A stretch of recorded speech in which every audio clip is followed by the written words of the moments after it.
नमस्कार दोस्तों, स्वागत है आप सभी साथियों का एक स्मार्ट स्टडी पर।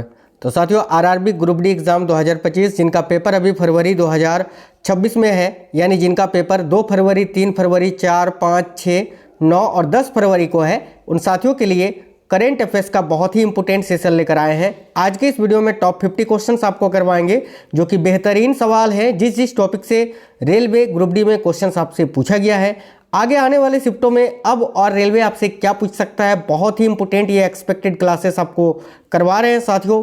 बिल्कुल बिना स्किप किए हुए आपको कंप्लीट देखना है, ठीक है। ये बहुत ही इंपॉर्टेंट एक्सपेक्टेड क्लास है। तो चले फिर बिना देरी किए हुए क्लास को शुरू करते हैं। आप लोग जरूर कमेंट बॉक्स में बताइए जिनका जिनका पेपर बाकी है, ठीक है, कि आपका सीटी वगैरह अभी तक नहीं दिख रहा है, तो आप लोग जो है बता दीजिए कि हाँ सर मेरा एग्ज़ाम नहीं हुआ है, मेरा बाकी है। ऐसे आइडिया लगेगा कि किन किन का पेपर अभी नहीं हुआ है। तो चलिए शुरू करते हैं, देखते हैं क्वेश्चंस। पहला क्वेश्चन है साथियों, जनवरी 2025 में किस देश ने अपना पहला स्वदेशी प्रेक्षण उपग्रह PRSC-EO1 को लॉन्च किया है? ये वेरी इंपॉर्टेंट क्वेश्चन है, ध्यान से देखिए। करेक्ट आंसर होगा पाकिस्तान ने। पाकिस्तान इस क्वेश्चन का करेक्ट आंसर हो जाएगा। ऑप्शन नंबर डी आपको याद रखना है, क्वेश्चन काफ़ी इंपॉर्टेंट है। अगला क्वेश्चन है, हाल ही में प्रभाव फैक्ट बुक, ठीक है, किस केंद्रीय मंत्रालय द्वारा लॉन्च की गई है? तो भाई हाल ही में प्रभाव फैक्ट बुक को अभी किस केंद्रीय मंत्रालय के द्वारा लॉन्च किया गया है, क्वेश्चन में यही आपसे पूछा जा रहा है। तो करेक्ट होगा ऑप्शन नंबर बी, वाणिज्य और उद्योग मंत्रालय ने। देखिए वर्तमान में वाणिज्य और उद्योग मंत्री कौन है? तो पीयूष गोयल जी हैं, ये आपको याद रखना है। इन्होंने ही जो है इसको लॉन्च किया था, प्रभाव फैक्ट बुक को। ऑप्शन नंबर बी करेक्ट होगा। भारत का पहला CSIR इनोवेशन कॉम्प्लेक्स का किस जगह उद्घाटन किया गया? देखिए ये जो पहला होता है ना, बड़ा ही इंपॉर्टेंट होता है। भारत का पहला CSIR इनोवेशन कॉम्प्लेक्स का किस जगह उद्घाटन किया गया? करेक्ट होगा मुंबई में। देखिए मुंबई इस क्वेश्चन के लिए आपका बिल्कुल करेक्ट आंसर है साथियों। बहुत ही इंपॉर्टेंट क्लास है ये, आपको कंप्लीट देखना है। हमारे सारे स्टूडेंट्स अच्छा स्कोर करके आए हैं करंट अफेयर्स में, ठीक है, और आप भी करके आओगे। सारी क्लासेस जरूर देख लेना। देखिए जनवरी 2026 में मैंने जो अभी 8 और 9 जनवरी को आपका पेपर हुआ था ग्रुप डी का, उससे पहले जो एक्सपेक्टेड क्लासेस करवा रहे थे, यानी जनवरी में जो क्लासेस आपके लिए करवाए हैं ग्रुप डी का, वो सारी क्लासेस आप जरूर देख लेना, ठीक है। उससे पहले वाले भले आप नहीं देखो, लेकिन वो जरूर देख लेना, ठीक है, इससे पहले वाले क्लासेस।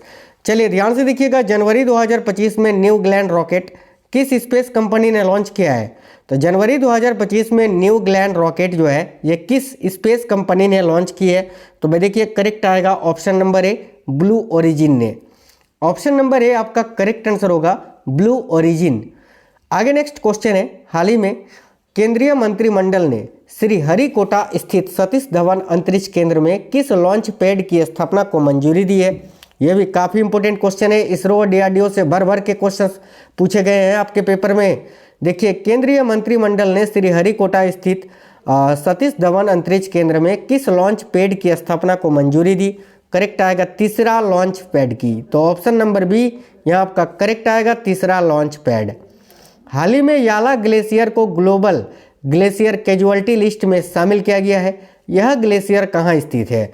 तो ये जो याला ग्लेशियर है ना साथियों, जिसको अभी हाल ही में ग्लोबल ग्लेशियर कैजुअलिटी लिस्ट में शामिल किया गया है, याद रखिएगा नेपाल में स्थित है। देखिए option number A correct answer होगा, नेपाल। आगे देखिए, किस संगठन ने हिंदुस्तान यूनिलीवर लिमिटेड के पूर्वी असम संयंत्र को लाइट हाउस का दर्जा दिया है? बताइए इनमें से कौन सा संगठन है जिसने हिंदुस्तान यूनिलीवर लिमिटेड, ठीक है, के पूर्वी असम संयंत्र को लाइट हाउस का दर्जा दिया है? तो करेक्ट आएगा विश्व आर्थिक मंच ने। याद रखिए ऑप्शन नंबर सी करेक्ट होगा, विश्व आर्थिक मंच। देखिए अगला क्वेश्चन है, शिकारी देवी वन्यजीव अभयारण्य जो हाल ही में पारिस्थितिकी संवेदनशील क्षेत्र के कारण चर्चा में था, कहाँ स्थित है? तो शिकारी देवी वन्यजीव अभयारण्य जो हाल ही में पारिस्थितिकी संवेदनशील क्षेत्र के कारण चर्चा में था, ये कहाँ पर स्थित है? Option number B right answer है, हिमाचल प्रदेश में। याद रखेंगे हिमाचल प्रदेश करेक्ट आंसर है। जनवरी 2025 में प्रधानमंत्री ने किस शहर में श्री श्री राधा मदन मोहन जी मंदिर इस्कॉन परियोजना का उद्घाटन किया है? तो भाई जनवरी 2025 में प्रधानमंत्री ने किस शहर में श्री श्री राधा मदन मोहन जी मंदिर इस्कॉन परियोजना का उद्घाटन किया? देखिए राइट होगा नवी मुंबई में। नवी मुंबई करेक्ट आएगा, option number C. Future minerals forum 2025 का आयोजन कहाँ किया गया? यह भी क्वेश्चन काफ़ी इंपॉर्टेंट है, डबल स्टार मार्क कर लीजिए आप। तो फ्यूचर मिनरल्स फोरम FMF 2025 का आयोजन कहाँ किया गया? करेक्ट है, रियाद में। रियाद जो कि सऊदी अरब में स्थित है, सऊदी अरब के रियाद में, याद रखेंगे। गान नगाई उत्सव 2025 किस राज्य में मनाया गया? तो ये जो उत्सव है गान नगाई फेस्टिवल, ये 2025 अभी किस राज्य में मनाया गया? करेक्ट होगा मणिपुर में। मणिपुर करेक्ट आंसर है, ऑप्शन नंबर डी, याद रखिएगा।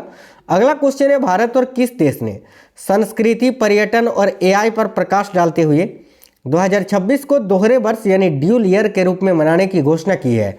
तो देखिए, भारत और किस देश ने? तो साथियों, भारत और स्पेन ने, याद रखेंगे। भारत और स्पेन ने संस्कृति, पर्यटन और आर्टिफिशियल इंटेलिजेंस पर प्रकाश डालते हुए 2026 को जो है ना दोहरे वर्ष यानी ड्यूल ईयर के रूप में मनाने की घोषणा की है। देखिए, हाल ही में किस समुदाय ने अपना जीवंत बोड़ा त्योहार मनाया? तो भाई हाल ही में इनमें से कौन सा समुदाय है? ठीक है, किस समुदाय ने अपना जीवंत बोड़ा त्योहार मनाया? तो बोड़ा त्योहार जो है ना, याद रखिए, हट्टी समुदाय के लोग मनाते हैं। तो ऑप्शन नंबर सी करेक्ट होगा, हट्टी समुदाय। अगला क्वेश्चन है, होलोंगा पार गिब्बन वन्यजीव अभयारण्य किस राज्य में स्थित है, जो कि हाल ही में चर्चा में था? तो ये होलोंगा पार गिब्बन वन्यजीव अभयारण्य जो है ये असम राज्य में स्थित है, जो कि अभी हाल ही में चर्चा में था। नेक्स्ट है, हाल ही में विश्व की सबसे बड़ी संपीड़ित वायु ऊर्जा भंडारण सुविधा, ठीक है, कॉम्प्रेस्ड एयर एनर्जी स्टोरेज का पूर्ण संचालन कहाँ शुरू हुआ? तो देखिए, हाल ही में विश्व की सबसे बड़ी संपीड़ित वायु ऊर्जा भंडारण सुविधा का पूर्ण संचालन कहाँ शुरू हुआ? करेक्ट होगा साथियों, चीन में। चीन यहाँ करेक्ट आएगा आपका, ऑप्शन नंबर ए। हाल ही में भारत UNCEBD में शामिल हुआ है। UNCEBD किस विषय पर एक समिति है? करेक्ट आएगा, डेटा विज्ञान पर। ऑप्शन नंबर ए करेक्ट है, डेटा विज्ञान। भारत किस वर्ष राष्ट्रमंडल देशों की संसदों के अध्यक्षों और पीठासीन अधिकारियों के 28वें सम्मेलन यानी CSPOC की मेजबानी करेगा? तो साथियों देखिए, अभी 2026 में करने वाला है। काफ़ी इंपोर्टेंट क्वेश्चन है, डबल स्टार जरूर मार्क कर लीजिएगा आप। तो 2026 करेक्ट होगा। हाल ही में भारतीय रिजर्व बैंक ने DTX को किस रूप में मंजूरी दी है? भारतीय रिजर्व बैंक यानी RBI ने अभी DTX को किस रूप में मंजूरी दी है? तो ट्रेड्स प्लेटफॉर्म के रूप में। ऑप्शन नंबर सी करेक्ट है, ट्रेड्स प्लेटफॉर्म। अगला, जनवरी 2025 में निर्वाचन आयोग द्वारा प्रकाशित मतदाता सूची में किन 4 राज्यों में महिला मतदाताओं की संख्या पुरुष मतदाताओं से अधिक थी? तो option number A Manipur, Mizoram, Meghalaya और अरुणाचल प्रदेश में। नेक्स्ट क्वेश्चन है, जनवरी 2025 में किस उत्सव के दौरान तिरुपति में भगदड़ मचने से 6 लोगों की मौत हो गई? तो यहाँ आपका करेक्ट आंसर हो जाएगा वैकुंठ एकादशी के समय, याद रखिएगा, ऑप्शन नंबर डी। ऑस्ट्रेलिया में खेली गई बॉर्डर गावस्कर ट्रॉफी 2024-25 में प्लेयर ऑफ द सीरीज किसे घोषित किया गया था? तो भाई भारत के जसप्रीत बुमराह को। ऑप्शन नंबर डी करेक्ट है, जसप्रीत बुमराह भारत। वर्ष 2025 के लिए भारतीय राष्ट्रीय विज्ञान एकेडमी की प्रतिष्ठित इंडिया फेलोशिप किसे प्रदान की गई? काफ़ी अच्छा क्वेश्चन है। देखिए, राइट आंसर हो जाएगा यहाँ आपका ऑप्शन नंबर डी, कृष्णा एल्ला जी को। कृष्णा एल्ला करेक्ट आंसर हो जाएगा। पहली बार भारतीय सेना ने किस देश के साथ साझेदारी में माउंट अंकोका गोवा पर एक ऐतिहासिक संयुक्त सैन्य अभ्यास को आयोजित किया? तो करेक्ट आंसर यहाँ आपका हो जाएगा अर्जेंटीना की सेना के साथ। ये भी क्वेश्चन डबल स्टार मार्क कर लीजिएगा आप, अर्जेंटीना की सेना, ऑप्शन नंबर बी करेक्ट है। हाल ही में भारत का पहला जैविक मत्स्य पालन क्लस्टर यानी ऑर्गेनिक फिशरीज क्लस्टर कहाँ लॉन्च किया गया? तभी भारत का पहला जैविक मत्स्य पालन क्लस्टर जो है ना ये सिक्किम में लॉन्च किया गया है। Option number A Sikkim. किस राज्य के मुख्यमंत्री ने सिंधु घाटी लिपि के गुत्थी सुलझाने वाले को $1 मिलियन का पुरस्कार देने की पेशकश की है? तो देखिएगा, किस राज्य के मुख्यमंत्री ने सिंधु घाटी लिपि की गुत्थी सुलझाने वाले को $1 मिलियन का पुरस्कार देने की पेशकश की है? करेक्ट आंसर होगा साथियों, तमिलनाडु के मुख्यमंत्री ने। अगला क्वेश्चन है, केंद्रीय औषधि मानक नियंत्रण संगठन से अनुमोदन प्राप्त करने वाले भारत के पहले आयुर्वेदिक चिकित्सा उपकरण का नाम क्या है? बहुत ही प्यारा क्वेश्चन। देखिए, करेक्ट होगा साथियों, नाड़ी तरंगिनी। ये नाड़ी मापने का एक आयुर्वेदिक चिकित्सक उपकरण है साथियों, याद रखना। अगला क्वेश्चन है, इसरो के PSLV C60 POEM4 प्लेटफॉर्म पर अंतरिक्ष में भेजे गए किस फसल के बीज माइक्रोग्रेविटी स्थितियों में अंकुरित हुए थे? तो करेक्ट आएगा लोबिया के बीज। ऑप्शन नंबर बी लोबिया के बीज, याद रखेंगे। प्रतिवर्ष दुनिया भर में अंतर्राष्ट्रीय जैव विविधता दिवस यानी international day for biological diversity, ठीक है, ये कब मनाया जाता है? तो प्रतिवर्ष दुनिया भर में अंतर्राष्ट्रीय जैव विविधता दिवस जो है ये मई 22 यानी 22 मई को मनाया जाता है। Option number D right answer है। किस देश की लेखिका बानू मुश्ताक को इंटरनेशनल बुकर प्राइज 2025 मिला है? देखिए बानू मुश्ताक जो है ये भारत की एक कन्नड़ भाषा की लेखिका है भाई, जिनको इंटरनेशनल बुकर प्राइज 2025 दिया गया है। हाल ही में कौन भारत का पहला पूर्ण साक्षर राज्य बना है? तो देखिए करेक्ट होगा मिजोरम। भारत का जो नव साक्षरता कार्यक्रम है उल्लास, इसके तहत मिजोरम भारत का पहला पूर्ण साक्षर राज्य बना है। दूसरा गोवा बना है, तीसरा त्रिपुरा, चौथा हिमाचल प्रदेश और पांचवा लद्दाख, याद रखेंगे। स्वीडन में भारत के नए राजदूत कौन नियुक्त किए गए हैं? देखिए स्वीडन में भारत के नए राजदूत अभी अनुराग भूषण जी को नियुक्त किया गया है। ऑप्शन नंबर सी करेक्ट है, अनुराग भूषण। कौन शतरंज खिलाड़ी हाल ही में भारत के 86वें ग्रैंड मास्टर बने हैं? तो भारत के 86वें ग्रैंड मास्टर बनने वाले शतरंज खिलाड़ी कौन है? तो LR श्रीहरि, ये रहे, ये बीच में LR श्रीहरि, ठीक है। आगे देखिए राष्ट्रीय प्रौद्योगिकी दिवस किस तारीख को मनाया जाता है? तो नेशनल टेक्नोलॉजी डे जो है ये प्रत्येक वर्ष 11 मई को मनाया जाता है, पोखरण 2 की याद में, है ना। पोखरण 2 का जो सफल परमाणु परीक्षण था उसके सम्मान में। कौन व्यक्ति हाल ही में नालसा के नए कार्यकारी अध्यक्ष बने हैं?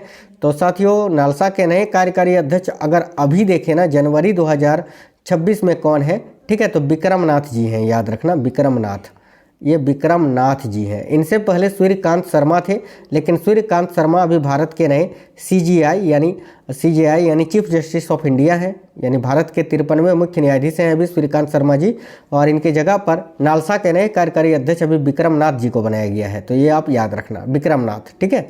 हाल ही में 9 मई को पूरे भारत में मेवाड़ के योद्धा महाराणा प्रताप जयंती मनाई गई।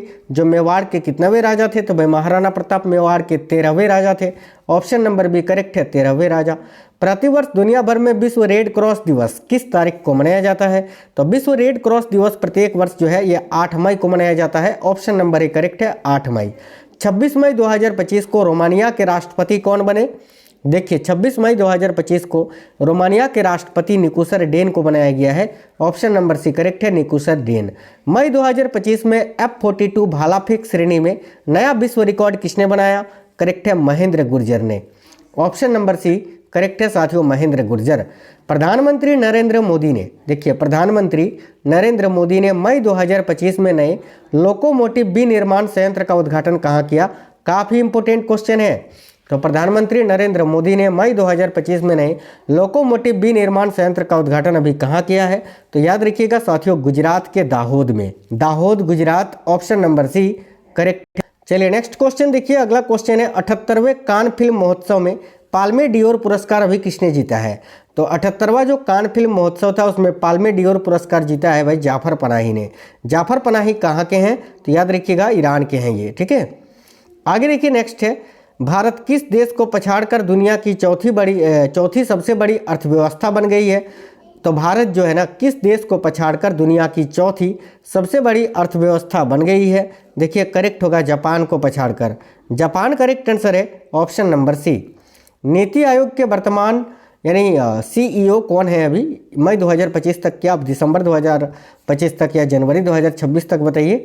तो देखिए करेक्ट है साथियों, option number C BVR Subramaniam ji, ये रहे, ये वर्तमान में अभी नीति आयोग के CEO हैं, मुख्य कार्यकारी अधिकारी, याद रखेंगे। नीति आयोग के अध्यक्ष तो प्रधानमंत्री होते हैं।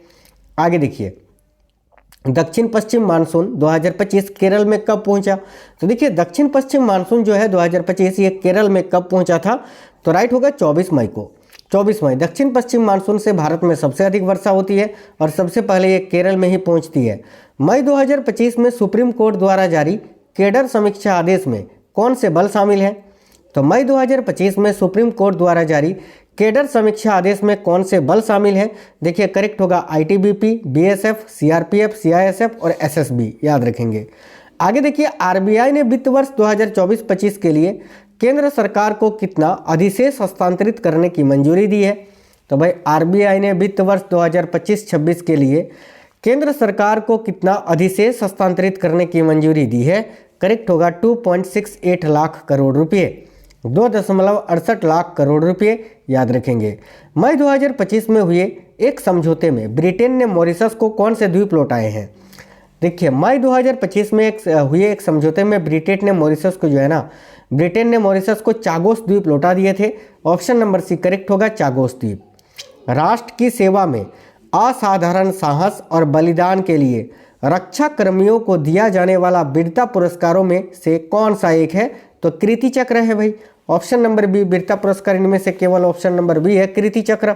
आगे देखिए, अगला है, देखिए मई 2025 में rising north east investor summit 2025 कहां पर आयोजित किया गया? ये बहुत ही इंपॉर्टेंट क्वेश्चन है, याद रखेंगे, नई दिल्ली में साथियों।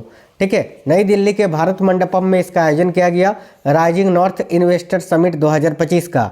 ऑप्शन नंबर सी राइट है, नई दिल्ली में।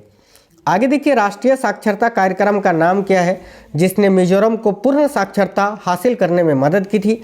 याद रखेंगे, उल्लास, नव भारत साक्षरता कार्यक्रम। ठीक है, तो ऑप्शन नंबर सी यहाँ आपका करेक्ट आंसर हो जाएगा, उल्लास। आगे देखिए, मई 2025 में अमेरिकी राष्ट्रपति द्वारा घोषित गोल्डन डोम शील्ड का प्राथमिक उद्देश्य क्या है?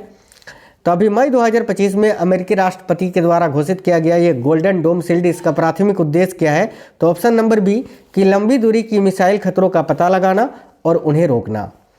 नेक्स्ट है, एक क्वेश्चन और है, ध्यान से देखिएगा। 2025 में गुजरात की 16वीं शेर जनगणना में कितने एशियाई शेर जो है वो दर्ज किए गए थे? एक क्वेश्चन अभी आपसे पूछेंगे, उसका आंसर कमेंट बॉक्स में बताना है आपको। इस क्वेश्चन का आंसर हो जाएगा 891। ठीक है, 2025 में गुजरात की 16वीं शेर जनगणना में कितने एशियाई शेर दर्ज किए गए? तो करेक्ट आएगा 891। साथियों, आप लोग इस वीडियो के नीचे कमेंट बॉक्स में कमेंट करके बता दीजिए, क्वेश्चन मैं आपसे पूछ रहा हूँ अभी। ठीक है, हाँ, तो सभी लोग कमेंट बॉक्स में बता दीजिए कि इसरो के वर्तमान में अध्यक्ष कौन है। चलिए, इसरो के वर्तमान में अध्यक्ष कौन है? इसका आंसर आप सभी साथी कमेंट बॉक्स में जरूर बता दीजिए। साथ ही में वीडियो को लाइक करिएगा, अपने दोस्तों के साथ जरूर शेयर करना। मिलते हैं आपसे नेक्स्ट वीडियो में, तब तक के लिए जय हिंद, वंदे मातरम साथियों।